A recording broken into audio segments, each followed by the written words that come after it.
Bon, donc on est parti, allez, 35 minutes d'échange, questions-réponses, ou parfois si vous ne faites pas les questions, vous n'êtes pas obligé de faire des réponses. On peut enchaîner. Je vais peut-être commencer par ceux qui n'ont pas encore parlé, puis je reviens aussi. Jacques. Bonjour Nicolas, il y a un petit problème que, bon, je veux bien faire des efforts, moi, d'accord, mais quand il y a eu des accords sur le climat en Pologne, tout ça, il ne faut pas oublier encore des usines qui fonctionnent au charbon, qui en prime. Si en Amérique aussi, pour la production, pour que ça soit plus rentable, parce que, soi-disant, ils n'ont pas assez d'argent pour faire une tram moderne et puis sans CO2. Alors, ils ont un programme de guerre en Amérique le plus élevé. Alors moi, là-dessus, je ne suis pas d'accord. Merci Jackie. Il y avait Paul. Mais sur la question des solutions, tu commençais par le schéma des réponses individuelles. Alors c'est vrai qu'on faisait oui, tout ça on peut le faire, mais moi ce qui me gêne un peu, c'est que même par rapport à ces réponses individuelles, est-ce qu'il ne faut pas, entre guillemets, collectiviser, c'est-à-dire faire en sorte que ce ne soit pas, mais chacun fasse sa responsabilité, et avoir quelque chose qui soit dans un plan plus global. De se dire qu'il compris par rapport à ça, qu'il y aura des inégalités, et que donc il faut peut-être également des leviers pour éviter ces inégalités dans les réponses. Merci. Et une troisième avant. Vous avez parlé des 500 millions d'euros que la Belgique devrait donner au lieu de 100 millions. Le gros problème, ce sont les recettes fiscales. Depuis un certain temps, le nombre de personnes travaillant au ministère des Finances pour faire la chasse aux fraudes est passé de 10 à 4. L'Élysée n'a même plus 10 personnes pour faire le travail. Résultat, 20 à 30 milliards au moins disparaissent chaque année en fraude fiscale. Et c'est sans parler de ce vol légalisé de l'optimisation fiscale qui a fait disparaître en 2021 notamment des centaines de millions.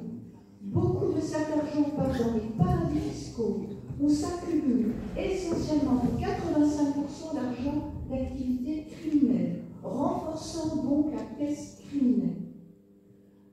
En outre, si ce ministère voit diminuer son personnel, c'est aussi suivant les directives de la Commission européenne, qui s'attaque sans cesse aux services publics et qui veut tout privatiser.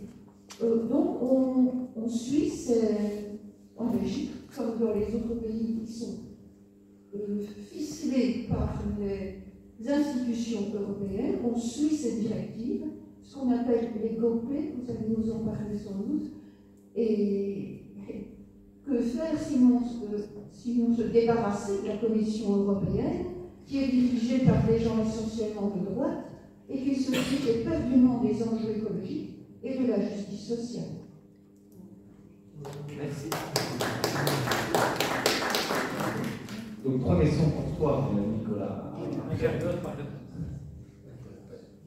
3 belles questions. 3 belles questions, mais je suis d'accord avec tous les 3.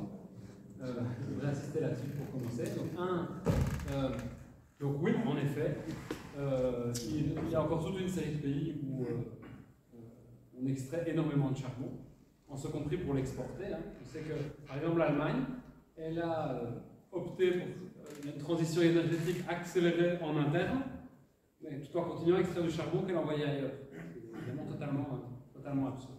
Après, une chose c'est l'Allemagne, un des pays les plus riches du monde, on parle de la Chine, de l'Indonésie, et de pays comme ça. Et nous, ce sur quoi on insiste là-dessus, c'est, comme on parle de justice climatique, il faut qu'on parle de justice énergétique. Tous les êtres humains devraient avoir le droit à l'accès à l'énergie suffisante pour vivre dignement. Et donc, là-dessus, il y a des négociations, c'est un sujet qui est beaucoup dans les discussions internationales, dans les COP et tout ça. Et il y a un sujet qui montre qu'on va porter de plus en plus avec la coalition climat et avec le CNCD, c'est l'idée d'un traité de non-prolifération fossile, comme on a eu un traité de non-prolifération nucléaire pour empêcher que tous les pays prennent l'arme nucléaire. C'est de dire, On ne peut pas se permettre que tous les pays passent par le charbon. Nous avons fait l'erreur de le faire, mais nos ancêtres qui extrayaient du charbon des minages ici juste à côté ne savaient pas ce qui se passait maintenant. Donc on doit à tout prix éviter qu'on extrait tout le charbon. Il faut savoir que si on veut respecter l'accord de Paris, il faut que 4/5 des réserves qu'on connaît de charbon, de gaz et de pétrole restent dans le sol. On ne peut pas se permettre de tout sortir du sol. Et donc ça nécessite qu'on négocie au niveau mondial pour dire à ces pays il faut que ça s'arrête, mais leur donner les moyens de permettre quand même à leur société de vivre dignement. Donc c'est une autre négociation internationale qu'on devra faire, et sans non plus être pigeons et dans le nom de la farce. C'est entre autres pour ça d'ailleurs qu'au niveau européen, il y a un mécanisme qui a été mis en place de protection aux frontières, en disant on donne des objectifs ambitieux à l'Europe, mais à côté il y en a qui ne font pas d'efforts, il faut éviter qu'ils viennent nous envoyer des produits pleins de CO2 chez nous. Et donc je suis obligé, pour être court, de simplifier, mais donc en gros on a dit les produits qui viennent de pays où on ne respecte pas les engagements climatiques, ben on mettrait une taxe à l'entrée pour égaliser par rapport aux industries européennes. Ce qui nous pose question comme CNCD, qui s'occupe de solidarité internationale, c'est que cet argent, pour le moment, il va retourner dans le budget général de l'Europe. Nous, on dit, tout l'argent qui est collecté à nos frontières doit servir à la transition juste chez nous et à la justice climatique au niveau international. Et donc, vraiment, je suis d'accord sur le fait que ça ne sert à rien de faire tout ça si, tant qu'il y aura des pays où on exploitera massivement du charbon, ça ne sortira pas. D'où l'importance qu'il y ait des sommets mondiaux.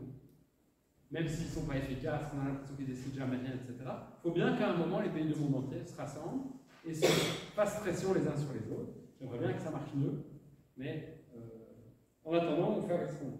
Sur la dimension individuelle et collective, je pense que c'est parce que j'ai voulu aller trop vite. Mais on est fondamentalement d'accord. Ce sur quoi je voulais insister, c'est que donc, ces trois dimensions, donc tu abordes cette dimension des solutions individuelles ou collectives, ou je ne sais pas comment on doit les appeler. C'est ça que moi j'appelle les communautés d'action. Donc c'est bien l'idée que si on veut s'en sortir pour manger autrement, par exemple, on a intérêt à se mettre avec d'autres. Si on veut s'en sortir pour se déplacer autrement, on a intérêt à se mettre avec d'autres. Donc cette dimension-là est importante. Et je ne voudrais surtout pas qu'on dise, j'ai bien dit 25-75. Donc la dimension systémique, elle est super importante. La dimension politique est ultra importante. Mais ce que je veux qu'on évite, par contre, c'est de se dire, mais tant que le système n'aura pas bougé, moi je ne fais rien. On n'est en effet pas à égalité. On a des graphiques que Fanny a montrés montre très bien qu'on n'est pas tous et toutes le même nombre de CO2, mais ça n'empêche que de là où chacun d'entre nous part, je pense que sans se culpabiliser, on peut se responsabiliser. Et se dire, de là où je suis, qu'est-ce que je peux faire aujourd'hui qui fait déjà un petit peu bouger les choses, mais surtout toujours en me mettant avec l'autre. C'est le message que j'ai essayé de passer, mais j'ai peut-être été trop rapide. Et sur la troisième chose, sur les recettes fiscales, 200% d'accord. Au CNCD, on coordonne le travail politique de la coalition climat, donc on a aussi les travaux du réseau justice fiscale, dont les équipes populaires communs. Et on s'est assuré que dans le mémorandum de la coalition climat, il y a vraiment toute une dimension sur la fiscalité. Donc on n'arrête pas de nous dire qu'il n'y a pas d'argent, c'est faux, l'argent est là, il est dans les paradis fiscaux, il part dans l'optimisation fiscale, dans les dividendes des actionnaires, etc. Et donc, pour nous, la réforme fiscale au niveau belge est une méga priorité de la campagne électorale et de la préélection. Il faut une vraie réforme fiscale qui assure à la fois la justice sociale et la justice climatique, et ça passe par la dimension internationale. Parce qu'une des raisons pour lesquelles chaque pays dit « je ne peux pas », c'est que les multinationales jouent dans tous les trous du système. Et donc notre rôle, nous, au CNCD, c'est surtout de regarder ça, cette dimension internationale, de dire il faut des accords au niveau mondial, qui, et à défaut au niveau européen, qui permettent qu'on arrête de jouer avec nos pieds. Chaque pays joue à ce jeu fiscal. La Belgique est un paradis fiscal, et pas pour les travailleurs. La Belgique est un paradis fiscal pour le capital, notamment en attirant ce qu'on appelle les centres de coordination de plein de multinationales qui disent « Ah, Google investit au Royaume-Uni. Elle fait combien d'emplois, Google ?» En fait, elle établit ici des centres où elle met énormément de capital qui lui permettent de ne pas payer d'impôts à elle. Donc, faisons notre propre part en Belgique, en gardant aussi le niveau européen et international. Comme il y a on parle d'un traité de non-prolifération fossile, moi je suis pour un traité de désarmement fiscal entre les États du monde entier, qu'on négocie une bonne fois pour toutes. J'arrête tel mécanisme qui embête la France, et la France en mettra tel mécanisme qui embête la Belgique. On met tout sur la table, et les pays qui ne veulent pas participer,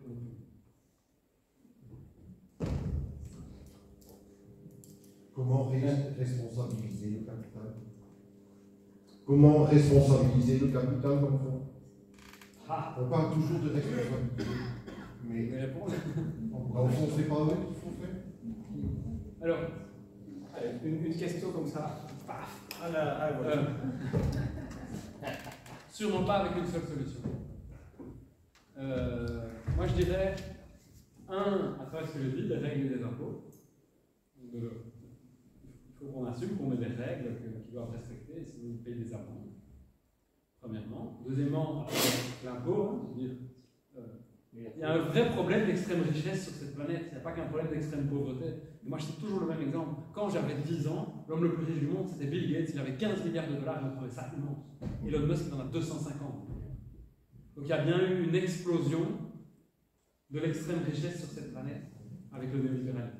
Et donc on assume, on va chercher l'argent là où. Et l'autre chose, pour moi, c'est qu'on crée l'alternative.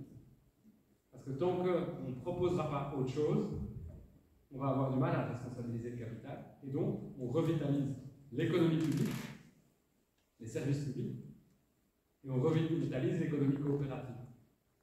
Pour montrer qu'on peut faire autrement qu'avec juste les gens qui ont plein d'argent et qui créent des entreprises et qui offrent généreusement du travail à d'autres gens. Il y a d'autres modes d'économie qui ont déjà bien fonctionné dans l'histoire. Il y a des coopératives qui ont existé, qui existent encore, qui fonctionnent très bien. Et on peut parler de plein de domaines. Pour donner un exemple, c'est le monde des banques. Il y a 40 ans, en Belgique, on avait des banques publiques, la CGER, le Crédit Communal. On avait des banques privées, la Générale de Banque, la BBL, et on avait des banques coopératives, la BACOB, un NIB, etc. Et puis dans les années 90, on a fusionné toutes ces banques et on n'a plus que des banques privées.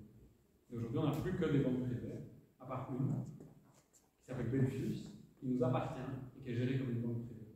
Donc, une de nos revendications, c'est faisons de Belfius un service public, comme c'était le cas du Crédit Communal. Belfius appartient à 100% à l'État. Eh bien, gérons-la comme un service public qui devient la banque du climat et de la transition. Excusez-moi, monsieur. Un petit ajout. Donc, ce qu'on va faire maintenant, c'est on continue les questions des prises de parole, mais elles sont adressées, on va dire, à l'ensemble de la table.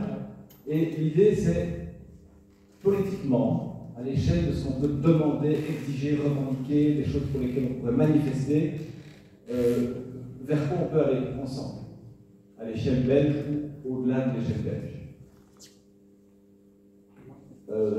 Si tu levais la main aussi. Oui. Je me souviens à l'amour belge quand on est arrivé dans notre commune, c'était libéral il y a 12 ans. Là, on est en déficit et on dit on va avoir fait mieux avec moins. On est encore plus en déficit. Non, le déficit est maîtrisé, on va faire plus avec moins. Tout petit seulement après. Dans le cadre du climat, les problèmes climatiques, vous êtes dans quoi? Faire plus avec moins, faire comme maintenant avec moins, ou faire moins avec moins, que ce soit collectivement ou individuellement. Voilà. Et pour nous trois.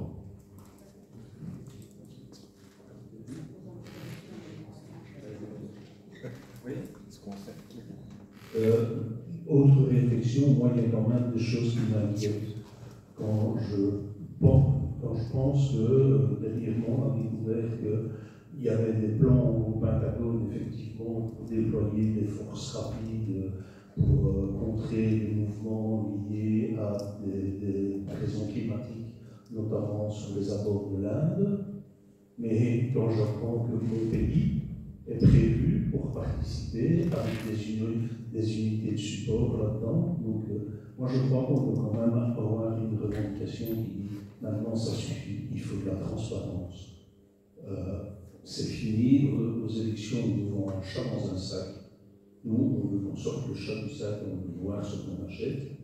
Et alors, au niveau de la justice fiscale, mais effectivement, tout est dans tout.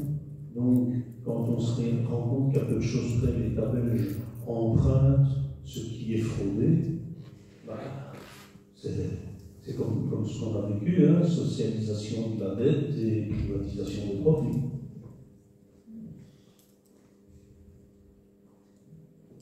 Par rapport à ce que vous dites, on voit vraiment faut une crise d'urgence, une société de propriétaires, en fait, et l'État social qui font comme neige au soleil.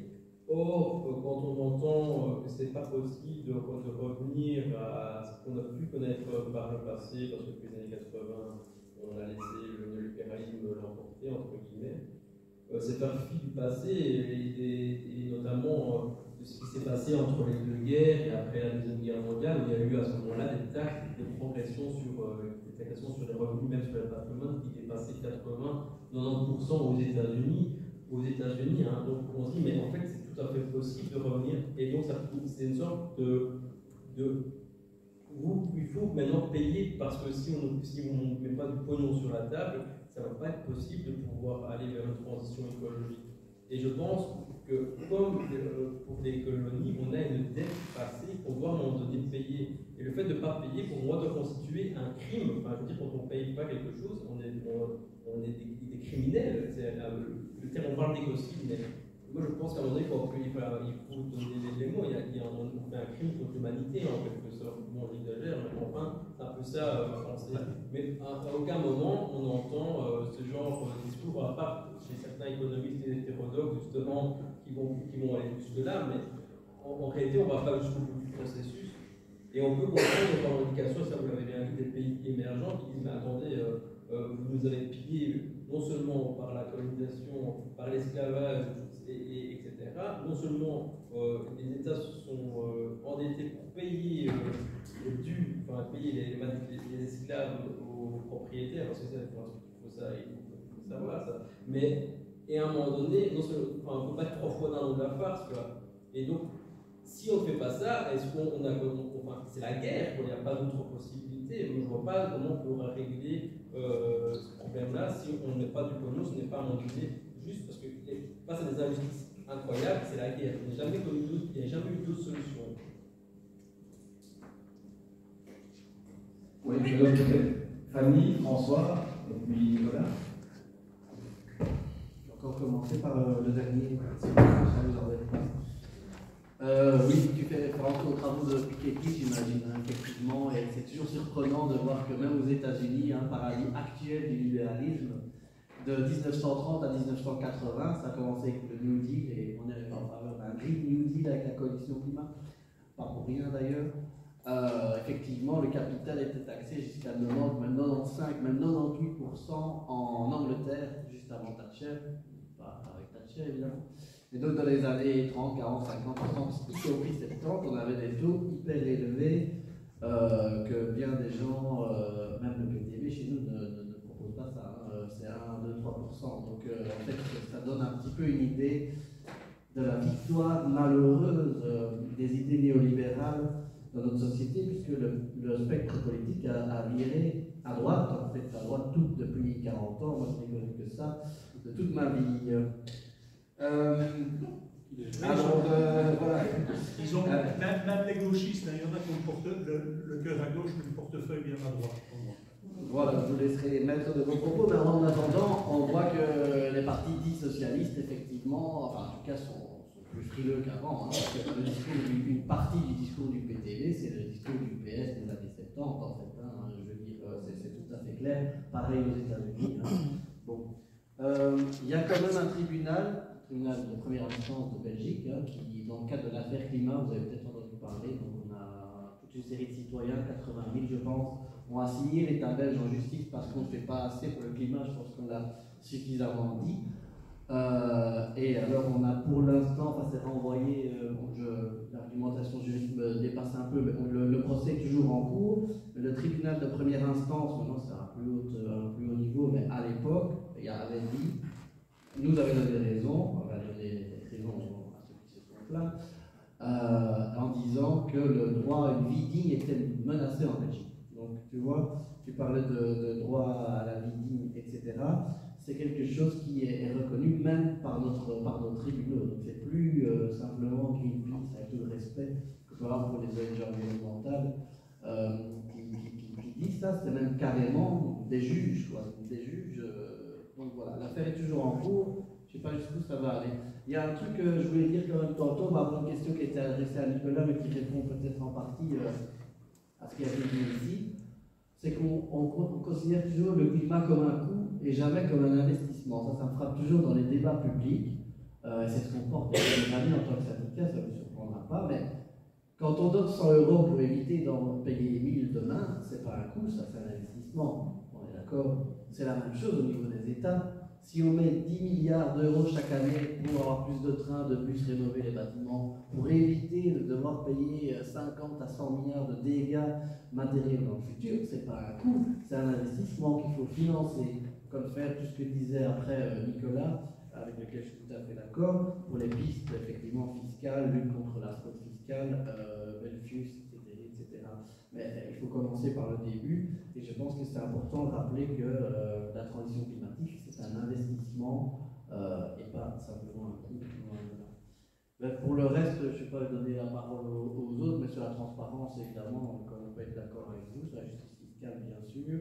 Alors oui, peut-être la première question, je ne suis pas sûr d'avoir bien compris, avec les plus et les moins, faire plus avec moins, mais bon, j'imagine que vous faites l'électricité. Peut-être à la décroissance, en tout cas, moi c'est comme ça que je l'ai compris. En tout cas, un des mots-clés par rapport à la transition, il a été cité par Fanny tantôt, c'est la relocalisation. Et si on relocalise massivement les biens et services, mais aussi la production, les richesses, toute une série de choses, par exemple, prenons la Wallonie, même si on ne va pas tout relocaliser chez nous, on évite tous ces flux commerciaux, toutes ces dépenses d'énergie et de transport, donc on peut faire plus avec moins, et beaucoup moins d'énergie, puisqu'on revient à une échelle locale qui est beaucoup moins énergivore, tout en créant plus de bien-être, d'emploi, etc. Je ne sais pas si c'est ça la question, et oui, c'est dans ce sens-là, tant mieux. Mais voilà. Écoute, non, moi je voulais parler aussi du coup de l'inaction de l'affaire climat, et alors j'avais compris aussi comme ça la question au fond. Et effectivement, en fait, on voit toujours, déjà si on reste dans une optique de croissance, décroissance, intercroissance, avec le mot croissance dedans, dans tous les cas, une autre croissance est possible. Donc il y a des choses qui génèrent une croissance qui ne sont pas génératrices dans ce cas-ci, de l'émission des gaz à effet de serre, je sais, j'ai un bel exemple en tête dans les années qui me viennent, mais j'invente quelqu'un qui va aller faire visiter une jolie forêt pour montrer la biodiversité qui est à l'intérieur de cette forêt, ça va générer de la croissance, parce qu'on va payer cette personne.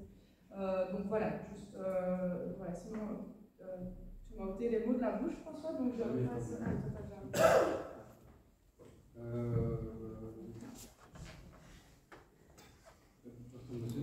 François a répondu. Moi, j'ai envie de dire, justement, si on veut remettre en cause le produit intérieur brut, arrêtons de parler de plus et de moins, parlons de nous.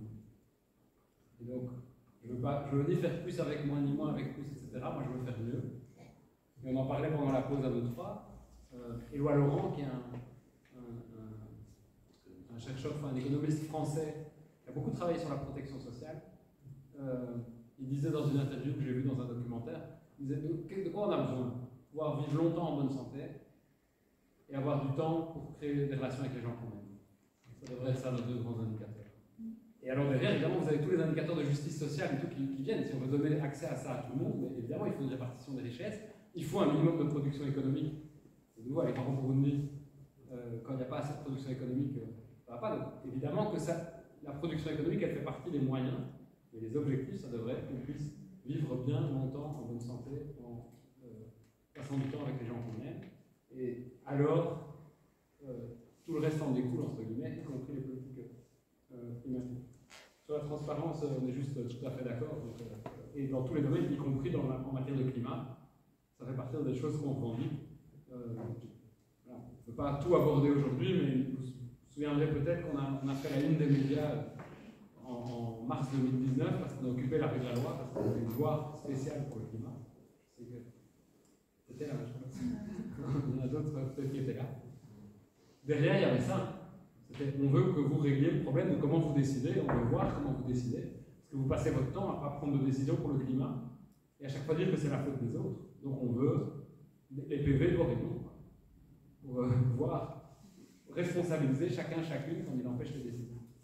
Donc c'est une de nos revendications clés, la transparence dans les politiques climatiques. Et sur la société propriétaire et le néolibéralisme, ça a transparu dans nos explications. Moi, j'insiste toujours sur faire la différence entre le libéralisme et le néolibéralisme, parce que le grand mensonge des néolibéraux, c'est de nous avoir fait croire, et Georges-Louis Boucher, c'est le grand spécialiste, il dit qu'il y a un seul libéralisme. Georges-Louis Boucher n'est pas libéral, c'est un conservateur néolibéral.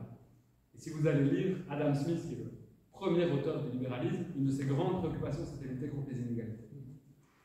Le problème, c'est la lecture actuelle, parce qu'on parle des années 70 aux États-Unis.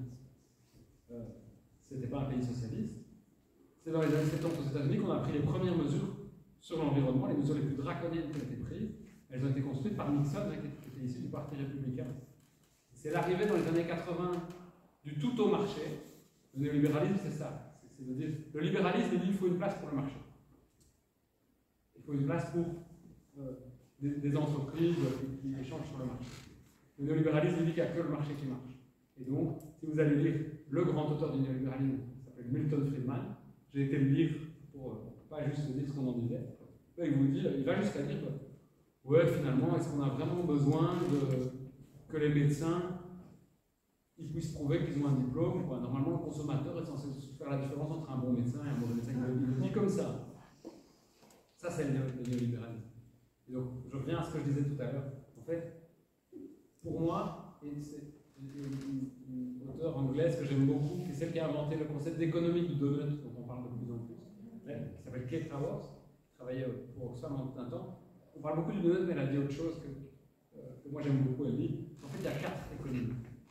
Et on nous a beaucoup, le XXe siècle, avec la guerre froide, nous a fait entrer dans la logique, c'est ou le marché ou l'État. Elle dit, en fait, il y a 4 économies. Il y a l'économie domestique, avec tous ses avantages et ses désavantages, y compris les relations de domination entre les hommes et les femmes. Elle existe. Il y a l'économie associative, dont nous faisons partie, qui passe par les coopératives, etc. Il y a l'économie de marché, il y a l'économie publique, les services publics. Et en fait, on doit vraiment se poser la question sur le monde qu'on veut demain et les revendications politiques qu'on va porter. Comment on veut rééquilibrer entre ces 4 dimensions-là, là où aujourd'hui, en fait, on a quasiment tout mis du côté du marché. On doit réclamer des services publics performants. Et donc, ça nécessite des investissements et donc la justice fiscale. On doit réinventer une économie associative et on doit donner sa juste place au marché. Moi, je ne suis pas pour la nationalisation de toutes les épiceries. L'économie de marché transparente, ça peut fonctionner, ce n'est pas nécessairement le capitalisme concentré des multinationales. Est-ce qu'il y a encore une ou l'autre personne parmi vous qui a quelque chose à dire ou à demander qui n'a pas pu le faire? On fait un dernier tour avant de clôturer. Disons, le problème avec les politiciens, c'est avoir leur confiance. Si on apprend que des ministres ou des administrations ne respectent pas plus de 2000 arrêts de justice belges ou européens, entre autres pour les réfugiés, à qui faire confiance encore?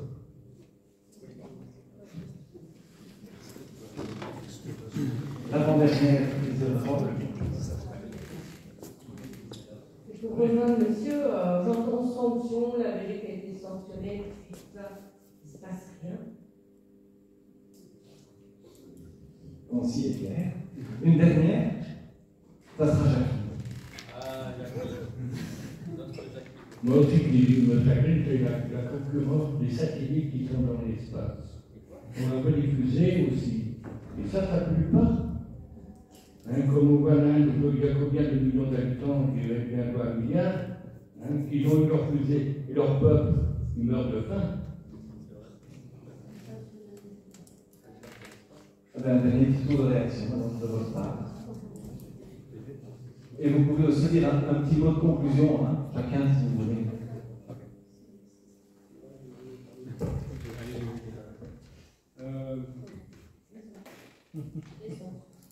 Les sanctions. Enfin, je peux caler dans votre sens, c'est juste scandaleux, c'est dégueulasse, et ce n'était pas le cas il y a 10 ans. Je ne dis pas que tout fonctionnait bien il y a 10 ans. L'État qui s'assied à ce point sur des décisions de justice, on le voit avec les demandeurs d'asile et on le voit avec le climat, c'est juste hallucinant. Il n'y a pas de démocratie possible si on ne respecte pas les décisions de justice. Et comment voulez-vous que nous, citoyens, on respecte les décisions de justice si on a des ministres qui font ça? Moi, c'est juste hallucinant. Et quand Theo Franken a commencé à faire ça, pour revenir sur les demandeurs d'asile, tout le monde hurlait, et on a changé de majorité, et ils font la même chose. C'est indéfendable pour moi de ne pas respecter les décisions de justice. Et c'est pour ça qu'on compte beaucoup sur l'affaire climat. Je vais vous raconter une anecdote. Le verdict de la première affaire climat est tombé un jour où les Diables Rouges allaient jouer. Et en fait, là où, aux Pays-Bas et en Allemagne, quand les verdicts sont tombés, il y a eu un tremblement de terre politique. Et très rapidement après, des lois ont été adoptées dans un pays comme dans l'autre, insuffisantes, etc., mais avec plus d'ambition pour le climat. En Belgique, le procès, on a eu le verdict, et je me souviens même que nous, on a dit à l'affaire climat, surtout ne faites pas votre communiqué de presse, attendez 48 heures, parce qu'on sait que personne n'en entendra parler. Ils ont sorti leur communiqué, et la presse a fait sa une, est-ce qu'Eden Hazard va jouer ou pas? Donc c'est aussi con que ça, quoi. C'est plus important de savoir si Eden Hazard joue ou pas. Il ne joue plus de toute façon, on va pouvoir parler du climat.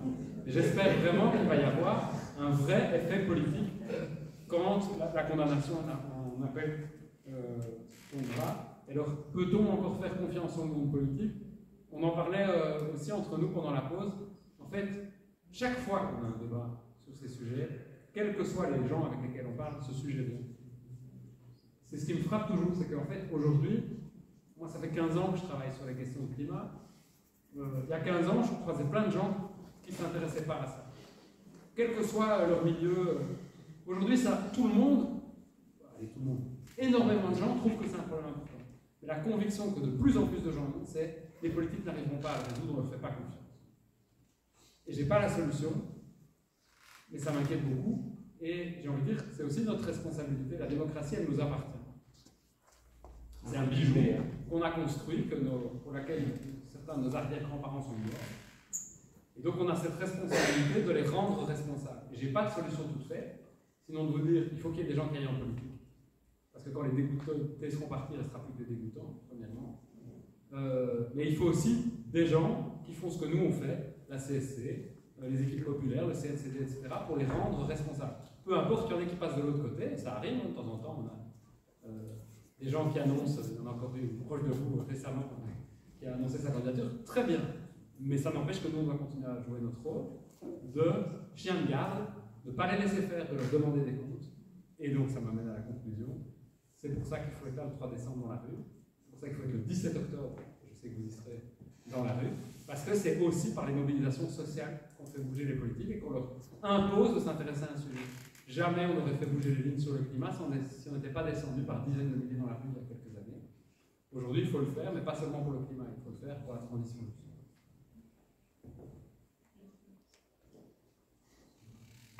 Bon, ben, il a tout dit, hein, je ne sais pas. Très bien. Mais en complément, si je puis dire, il y a eu un bouquin qui a fait grand bruit il y a quelques années, vous avez peut-être lu L'effondrement, Jared Diamond. Et donc, c'est un historien américain, je crois, qui a comparé toutes les sociétés qui se sont effondrées. Et il a regardé, tiens, qu'est-ce qui s'est passé. Il a cherché les critères communs. C'est ça qui est vraiment intéressant, évidemment, de voir. Il y a plusieurs critères communs, l'environnement, la dégradation de la nature en état, mais l'autre, pour répondre à l'interpellation de monsieur, c'est aussi la déconnexion des élites politiques et sociales, enfin, les décideurs avec la population. Et malheureusement, bon, là aussi, effectivement, il n'y a pas de réponse toute faite à l'interpellation qui j'imagine que nous-mêmes, enfin, on partage la même interpellation, bien sûr, et la même inquiétude de cette déconnexion. Et on constate aussi, effectivement, on le disait effectivement entre nous à la pause, un des problèmes, c'est que la confiance entre les citoyens et les politiques s'érode de plus en plus, pas qu'en Belgique d'ailleurs, vous l'avez vu en France ou un peu dans tous les pays, il y a de plus en plus d'enquêtes qui montrent que les gens sont de plus en plus vers le retour d'une sorte de leader fort pour avancer plus vite et plus fort plutôt que démocratie où chacun fait un acte et il ne se passe rien. C'est pas ce que je pense, hein, mais c'est ce qui est ressenti par une partie de plus en plus grande de la population. C'est ce dilemme qui est vieux, comme je ne sais pas depuis combien de temps, mais est-ce qu'on laisse un leader prendre les décisions effectivement, ça va plus vite, mais ça dépend du leader qu'on a. Si on a un leader qui partage à fond nos idées de transition juste, personnellement, ça ne me dérange pas. Mais évidemment, c'est pas ce qu'on va voir. Et une démocratie qui prend du temps, qui s'enlise et qui a des scandales, effectivement, de corruption ou autre, on a tous en tête. Donc voilà. Donc il n'y a pas de réponse toute faite. Nous, effectivement, en tant que mouvement social et syndicat, on a toujours défendu les mobilisations, les rassemblements. Et effectivement, nous aussi, on participera à la marche pour le climat du 3 décembre. Mais voilà, ça fait partie effectivement de notre rôle d'interpeller les ministres et on essaye de le faire du mieux qu'on peut où on est situé, mais effectivement, enfin au sens, j'ai pas de réponse, on sent bien cette déconnexion avec les ministres, le manque de confiance. Peut-être qu'effectivement, il faudrait plus de gens, de candidats qui émergent de la société civile, peut-être que ça pourrait aider. Oui, aussi par rapport au... Ah oui, c'est un bateau peut-être, mais quelqu'un disait oui, on envoie des fusées dans l'espace pendant que les gens meurent de faim, mais on peut aussi se dire la même chose en Belgique, hein, puisqu'il y a toute une série de choses qu'on fait pendant que voilà, la précarité énergétique c'est quelque chose qui a continué à augmenter dans notre pays. Et apparemment, ça ne fait pas trop la une des journaux, ça ne tracasse pas trop les gens. On a eu le plan national énergie-climat, on n'en a pas trop parlé, mais pour ne pas trop vous assommer, mais le plan climat de la Belgique a été recalé, y compris par la Commission européenne. Quelqu'un disait on devrait s'en débarrasser. Et la Commission européenne elle-même, non pas que c'est une amie habituellement, mais elle-même a reconnu manque de mesures sur la précarité énergétique, manque de mesures sur la transition juste. Donc c'est pas un syndicat qui dit, même la Commission européenne, toute libérale qu'elle soit, je suis bien d'accord, mais a quand même une certaine honnêteté de reconnaître que bon, il y a quand même un truc qui bloque. Donc on fait comme si les politiques de lutte contre la précarité énergétique fonctionnaient, on reprend les mêmes, on les tape dans notre plan climat, mais la précarité augmente. Donc de facto, c'est qu'elle ne fonctionne pas. Bon, désolé, je m'en parle un petit peu, mais voilà. Je pense que c'est des moments comme ceci et des discussions qui sont importants pour garder confiance aux politiques au sens noble du terme, même si certaines personnes ne l'incarnent pas toujours de la meilleure des façons. Voilà. Moi, je pense que tout a déjà été dit, mais par rapport à la confiance à nouveau qu'on a envers les politiciens, moi je comprends totalement et je l'entends aussi tous les jours dans le cadre de mon boulot. Et de même partout. Et moi-même, pendant tout un temps, je me disais ça sert à rien que j'aille voter parce que de toute façon, on me propose juste une merde de couleurs différentes pour chaque chose. Je n'ai pas envie de choisir entre des trucs qui sont tous de toute façon pourris. Et donc, au final, après réflexion, surtout dans un contexte pareil où on voit qu'en fait, les seules personnes pour caricaturer, qui vont vraiment aller voter, ce sont des gens qui ont des idées qui sont plus du côté des extrêmes. Parce qu'ils sont convaincus de certaines choses. Et donc du coup, je pense que ici, il faut, évidemment, on peut faire confiance en la politique, mais en tout cas, ici, il y a les élections qui arrivent. Je pense que l'objectif n'est malheureusement peut-être plus d'aller choisir pour un programme ou un parti qui va nous offrir quelque chose de parfait, mais plus pour aller faire barrage à des idées qui sont... pour lesquels il faut absolument faire barrage parce qu'on risque d'assister à un truc catastrophique ici l'année prochaine durant les élections. Il faut dire le barrage d'extrême droite. Oui, voilà, effectivement. Il faut le cacher. Voilà. Merci beaucoup à tous les trois.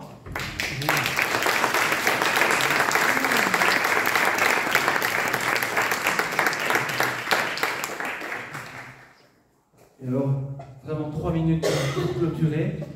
Donc merci à vous trois pour vos interventions et aussi merci à vous tous pour votre participation réelle et renouvelée depuis ce matin jusqu'à tout de suite. J'avais juste envie de retenir 3 ou 4 petites choses, puisque c'était quand même une journée vendredi 13 sur des constats compliqués. Il y a quand même quelques motifs d'encouragement. J'ai envie de parler de mouvement en 3 choses, 3 ou 4. D'abord, par rapport à la fresque de ce matin, pour tout vous dire, cet outil-là, de la fresque du climat, on peut se poser des questions, est-ce que c'est un bon outil, est-ce qu'on le fait ou pas, est-ce qu'il est compliqué, etc. Finalement, ce que je remarque, et c'est un motif plutôt réjouissant pour un mouvement d'éducation permanente, c'est qu'il y a déjà plusieurs personnes qui sont venues me trouver en me disant « Ah, je peux prendre un jeu, on va le faire dans tel groupe, on va le faire ici, on va le faire là-bas ». Donc il y a quelque chose qui se met un petit peu en mouvement par rapport déjà à un type d'animation. Deuxième chose, depuis quand même 2, 3, 4 ans, toutes ces questions d'écologie, d'urgence écologique, de catastrophe, commencent de plus en plus à s'articuler et partout, et sous la forme d'une évidence. Ça s'articule aux questions de justice sociale et d'égalité de plus en plus. Alors c'est certainement pas encore idéal, mais je pense qu'il y a 10 ans, quand on parlait de ces questions-là, on était beaucoup plus éloigné de cet entrecroisement des choses absolument indispensable. Donc c'est un regard qu'on doit continuer à développer ensemble, parce que, à mon avis, ça va dans la bonne direction. Le mouvement est dans la bonne direction quand on regarde ces enjeux-là sous l'angle de l'égalité et des inégalités.